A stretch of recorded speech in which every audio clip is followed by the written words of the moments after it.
AP అసెంబ్లీలో గందరగోళ వాతావరణం నెలకొంది. సభ ప్రారంభం నుంచి టీడీపీ సభ్యులు ఆందోళన చేపట్టారు.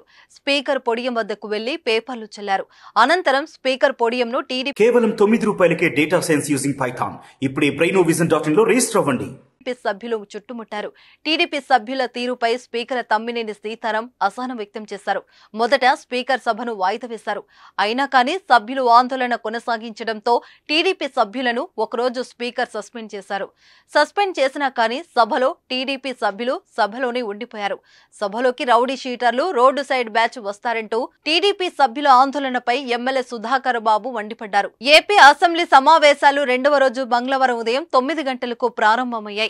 నిత్యావసర వస్తువుల ధరలపై తెలుగుదేశం వాయిదా తీర్మానాన్ని ఇచ్చింది. దీన్ని స్పీకర్ తమ్మినేని సీతారాం తిరస్కరించారు.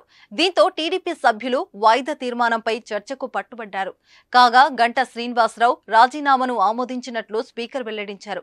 తర్వాత సభలో సంతాప తీర్మానాలు ప్రవేశపెట్టారు. ఇటీవల మరణించిన మాజీ ఎమ్మెల్యేకు సంతాపంగా సభ్యులు 2 నిమిషాలు మౌనం పాటించారు. అనంతరం వాయిదా తీర్మానంపై చర్చ చేపట్టాలని టీడీపీ సభ్యులు డిమాండ్ చేశారు. గ్యాస్ ధరలు పెరిగాయని, అందువలన చర్చ చేపట్టాలన్నారు.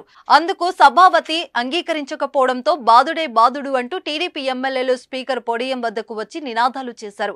కరెంటు ఛార్జీలు, నిత్యావసర వస్తువుల ధరలు, చెత్తపై పన్ను, ఇళ్ల పన్నులు బాదుడే బాదుడు అంటూ టీడీపీ సభ్యులు నినాదాలు చేశారు.